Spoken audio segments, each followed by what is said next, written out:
Hello again, welcome back. As usual, this is Becca, going by Netcat or Netcat's Meow, most places online.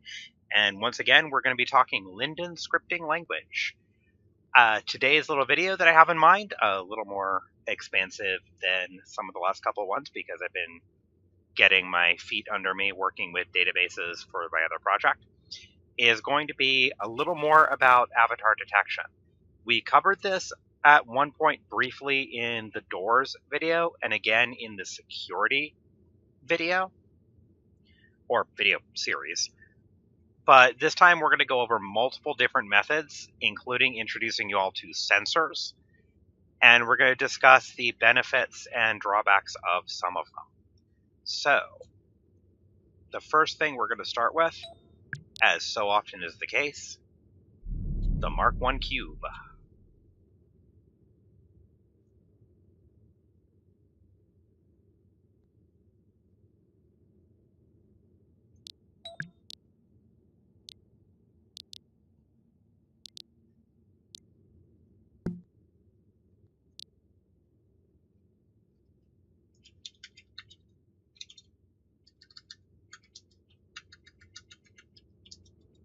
The specific function you're going to want is collision start.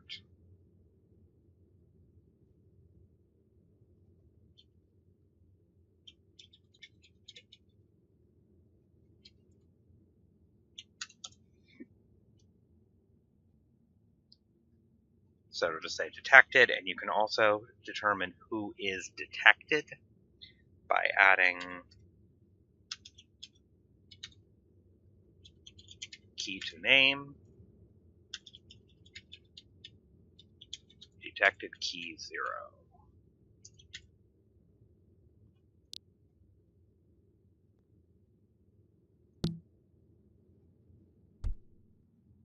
It'll tell me that it's detected me. Now that will tell you that I'm stepping onto it. Every time it registers an impact, I bump into it, I step up onto it. Each of these, it registers. You can also, a thing I've never touched on before, detect when something has ceased contact.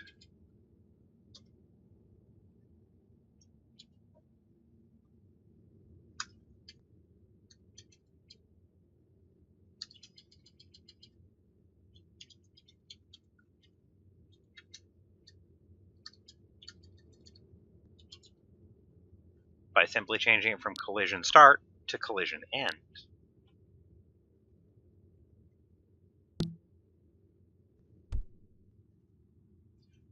Now what you saw there, it initially triggered collision start and collision end.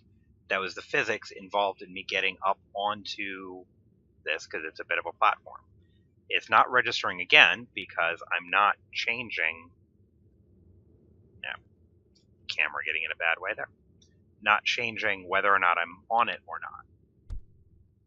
I come off, it's goodbye.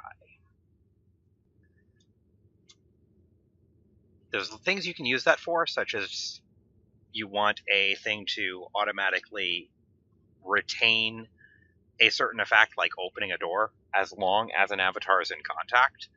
Or if you've seen some of those walkways that you sometimes have seen, where it will show up a pattern underneath the avatar that just sort of follows them, and it never fades away while you're standing on it. You can do it with this collision end to determine when somebody is no longer on it. Now, a way to improve that a bit, bring this up, is going to be with a thing called volume detect. Now, that is not an option you can set anywhere in here. That's a thing you can only set with code.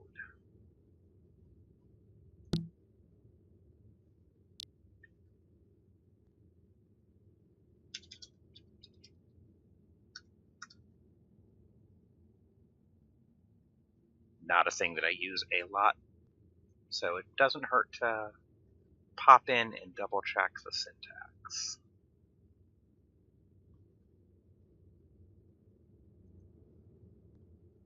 working.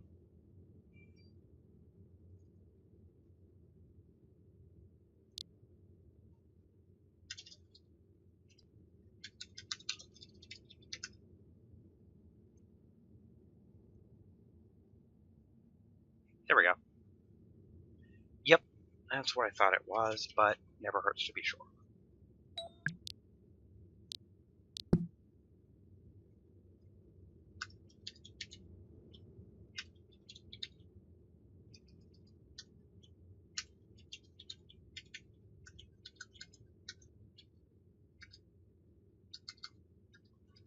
A simple volume detect, and the integer is either true for on or false for off.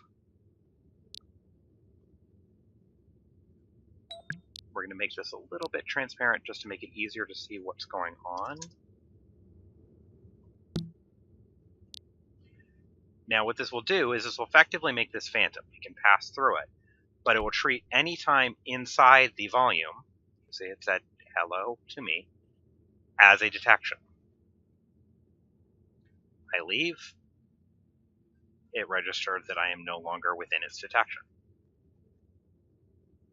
So this is good for greeter systems. This is good for any time that you want somebody to be able to pass through, but you need it to respond. The next thing we're going to get into is this is a bit more of a difficult one, and that is a sensor. So instead of the Mark I cube, we're going to use the Mark I sphere.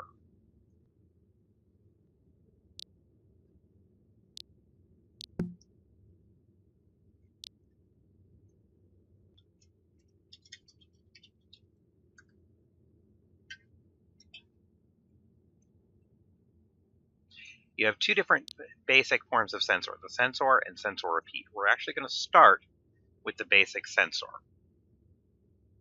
And I will program in an automatic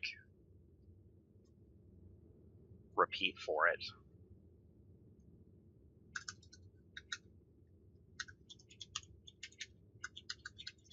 We'll put it in its own global function up here. Now these options, the name, the ID, type, radius, and float, many of these are filters. Since we're talking about avatar detection right now, we can easily set the filter to agent.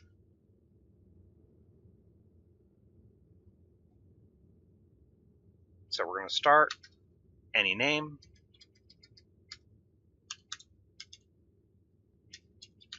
null key, type,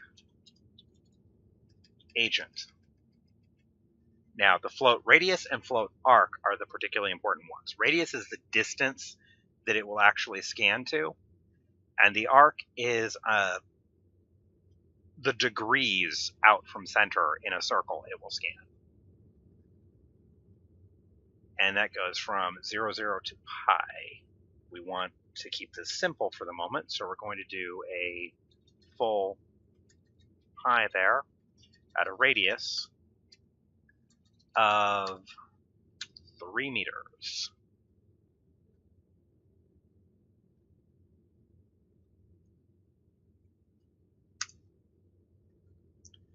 We're going to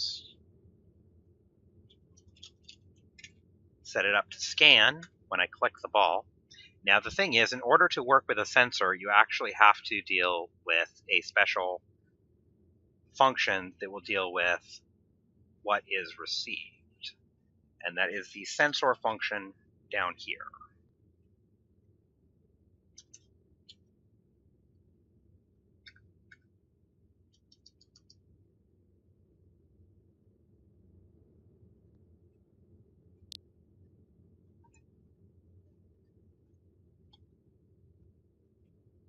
And it says we have an error. Let's check where that error is. Love your semicolons.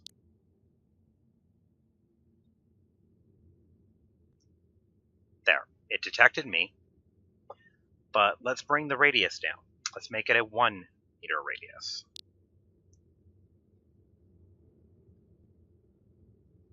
Nothing happened.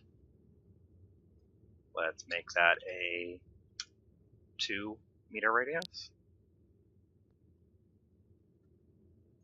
Nothing.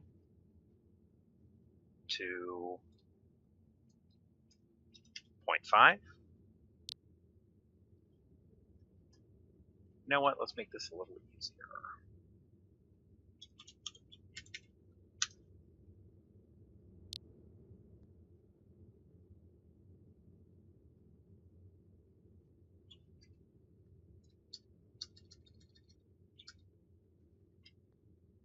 .6. Still nothing. Must have been right on the edge there. How about 2.8?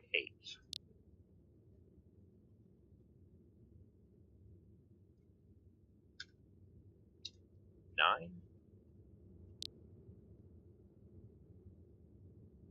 There we go, at 2.9. So, the thing is, sensor you can put in one place, and it can scan for anything in a given radius. You can get that up fairly high. You can also set it to repeat regularly. Either there's an actual thing called sensor repeat we will deal with in just a moment, or with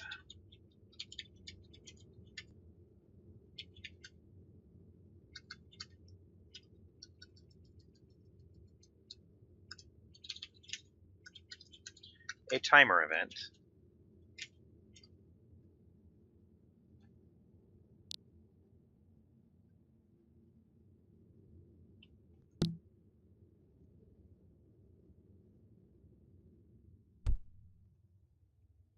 And actually, we're going to make a slight adjustment.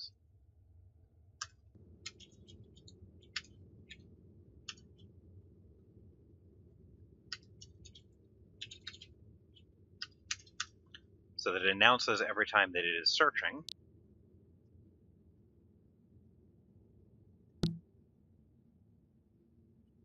Searching, not in range. Not in range. Still not in range.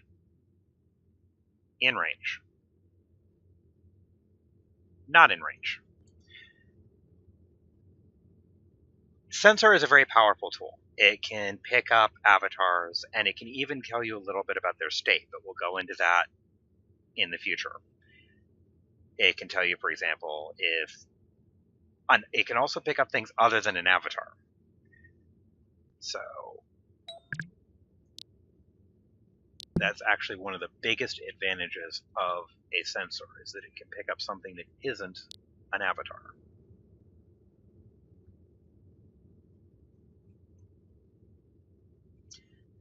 If you go to the sensor wiki, the type flag mask will actually give you all the things it can pick up. Scripted, an object containing any active script. Passive, non-physical objects. Active, it has to have physics on it. It will also pick up an avatar, since avatars have physics.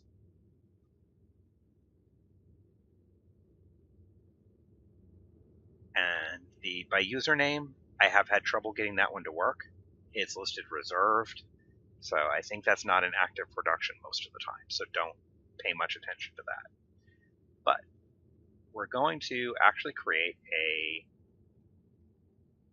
passive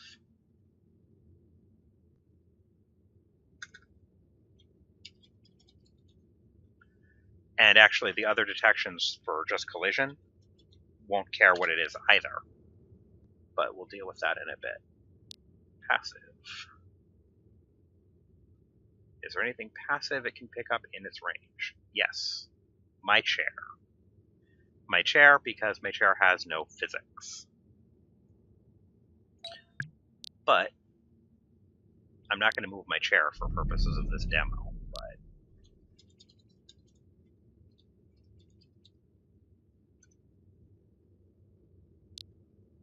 and you see as I changed it, it actually now picks up demo object.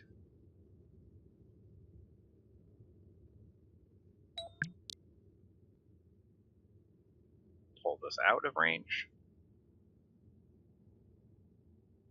Back in range.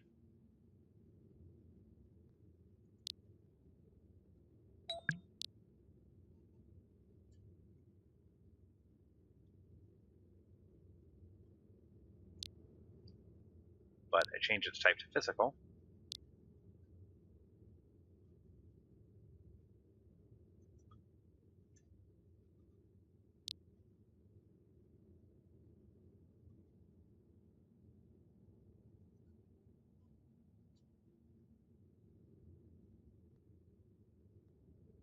It's being acted on in physics. Nothing. Let it go. Now it detects.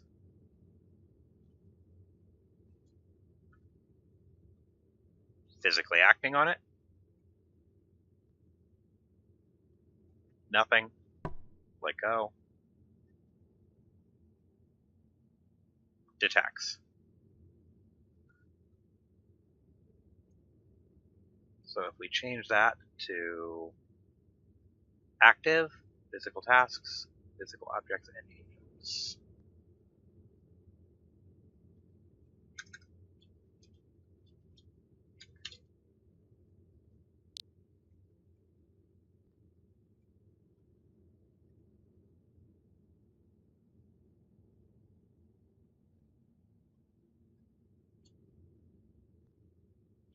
Now it only picks it up when it's active.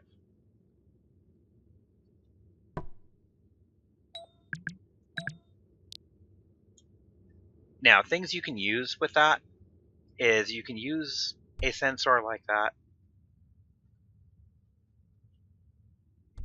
in order to detect. Yep, not responding to me. Because I am not a physics active object, admittedly.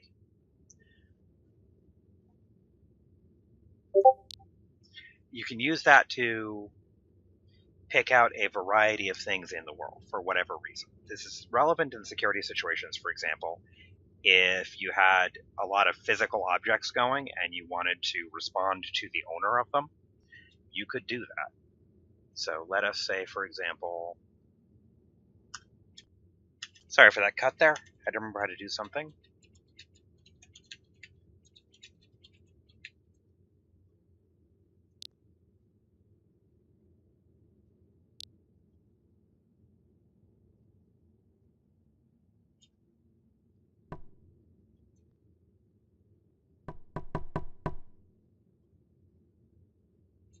Just lost that.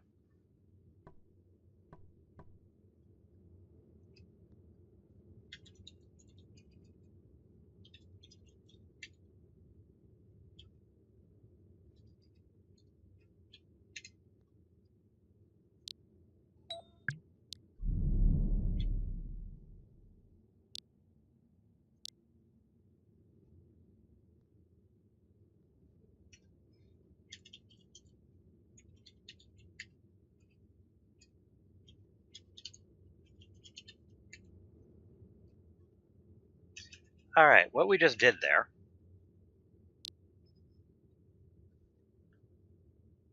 is detected owner of the detected object tells us who it is that the owner is, but it gives us to it in the form of a key. So we had to do key to name on that, and then OwnerSay. So what you could do is use that to detect physical objects, and then you can use that to say send a message that that sort of thing is not favored in your particular sim. So you could use that to, granted there are some attachments that will actually trigger that, but for the most part you're going to be clear. Things like this are going to further enhance your ability to make things respond in particular ways. You know, let's say, for example, that you were constructing an RP set in a place that had, and you wanted somebody to be able to throw a thing at an object. You wouldn't want them to just be able to trigger a collision by resing something. So, and you'd want to make sure they were in a specific range when they did it. You could detect that the object is moving and then see what it struck, and you could treat that accordingly. You know, a more practical application is to detect if somebody is shooting and then automatically kick them from your sim. So, for example, if it's producing numerous, if across multiple scans, it produces a lot of physics calls, then you could send them a message to say which item it was that was causing the problem. Because we detect that first, right here, with detected name, you could send a message to here telling them that if they don't deal with that, then action will be taken. And how would you get that set up? Actually pretty easy. You would have instant message targeted at detected owner, detected, comma,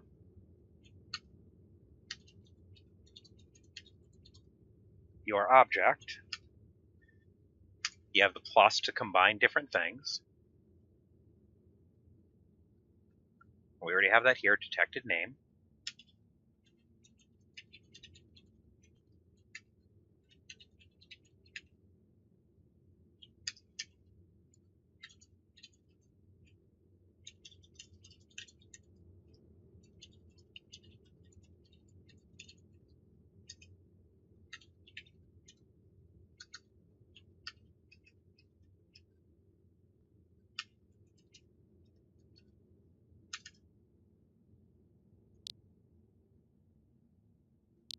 And we already know one of my objects will trigger this.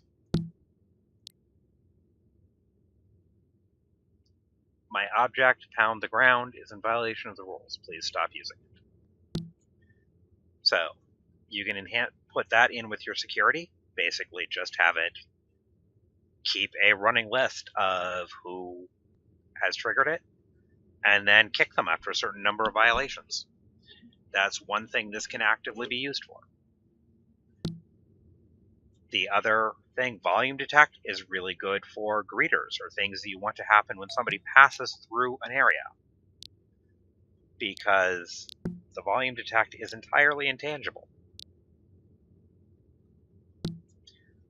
And of course, the collision detection and collision end are useful for triggers when somebody walks across something, doorways, special walkways. Each of these forms of avatar detection has its own use, and I'll be diving in a little more on the things you can do with them in the next couple of videos. But that'll be it for this week, and as usual, good day, good luck, happy coding, and I will have another one of these videos, usually each week by Tuesday Eastern Standard Time, or by noon on Tuesday Eastern Standard Time.